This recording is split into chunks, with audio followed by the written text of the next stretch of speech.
4-note. Apostrophe, metabasis, enumeratio, and tanagogy, and parentheses all work at a foundation called the Wordsmith. Each year, they have a Halloween party, and whoever wins the contest within the party gets an extra $200 added on their paycheck. Paren, or parentheses, has very nice clothes that Apos, known as Apostrophe, likes to borrow on a regular basis. The last thing that Apos borrowed was one of Paren's sweaters. The thing is that Apos hasn't returned the sweater yet, and he is already asking Paren for another article of clothing. The conversation starts out with Apos asking Paren for a sweatshirt. From there, Paren proceeds to deny Apos's request. They get into a heated conversation, and some of the other workmates add their piece into the whole conversation, as you will see. Enjoy the conversation.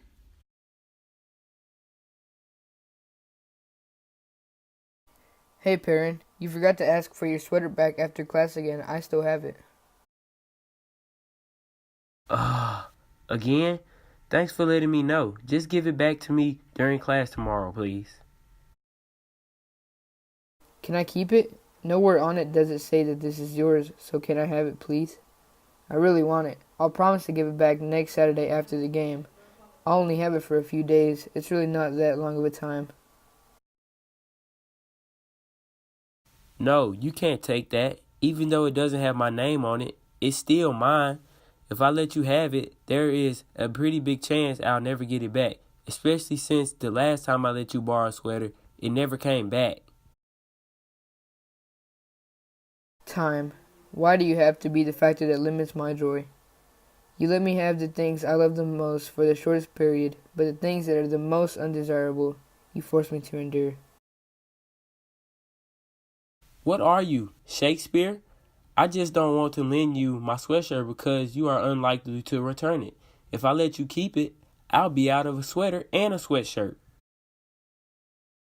You know what? I don't want anything from you. Since you won't let me borrow a simple sweatshirt, I'll never ask you for anything again. I never knew clothes could cause the end of our friendship. Clothes. I love to wear you, but your effect on us humans is truly disturbing. To be honest, you're being selfish. To go all the way to saying that our friendship is over because of a sweater and sweatshirt, you also didn't pay for the item that you never returned, the sweater either.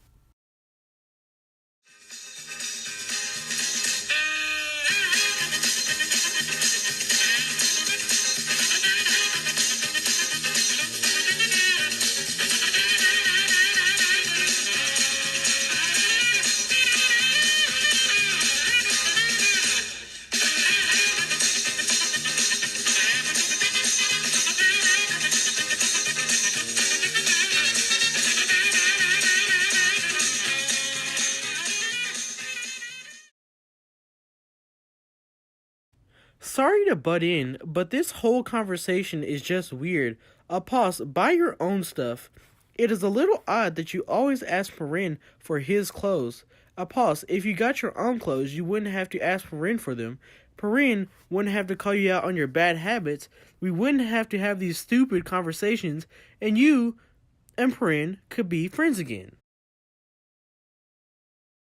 Calm down, Num. Apos just needs to learn that everything cannot be borrowed. It has to be earned through trust.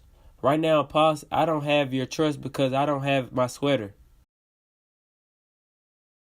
Apos, just go to the thrift shop. The clothes are cheap and most importantly, they would be your clothes. Don't act like this recommendation nullifies the fact that you still have my sweater. First of all, I am not going to buy secondhand clothes.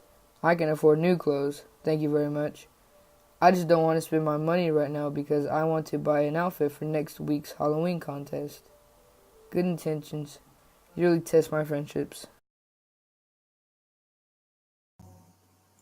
Guys, we have already exhausted the topic of Apos's clothing dilemma. We need to talk about how Noom thinks he can come in and critique someone else's clothing situation. He came to work the other day in a neon green shirt with red plaid pants on. Who does that?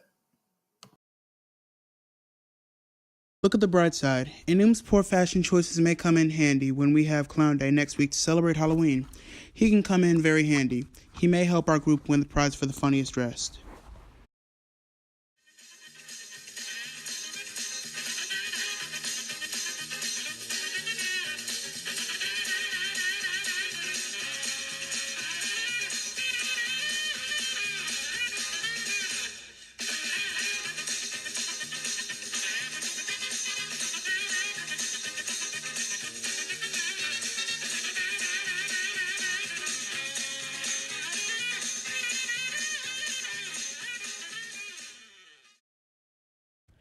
Thank you, Antan, for actually seeing the bright side of things.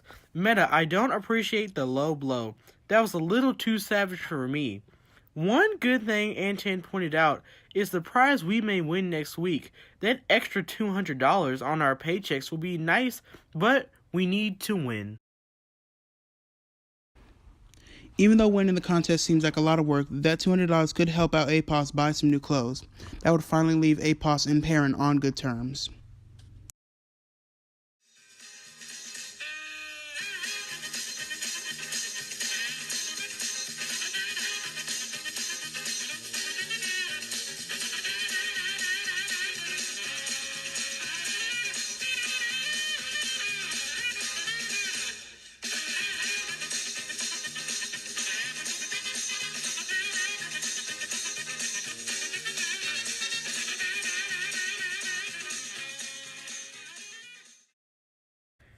To win, we need to figure out what looks the funniest, come up with coordinated outfits, and wear it on the day of the Halloween contest.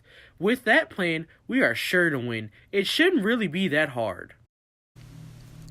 The next week, the group showed up to the office Halloween party ready to win. They had some stiff competition from other departments within the Wordsmith Foundation, but in the end, they ended up winning the contest. They all got an extra $200, and they all lived happily ever after.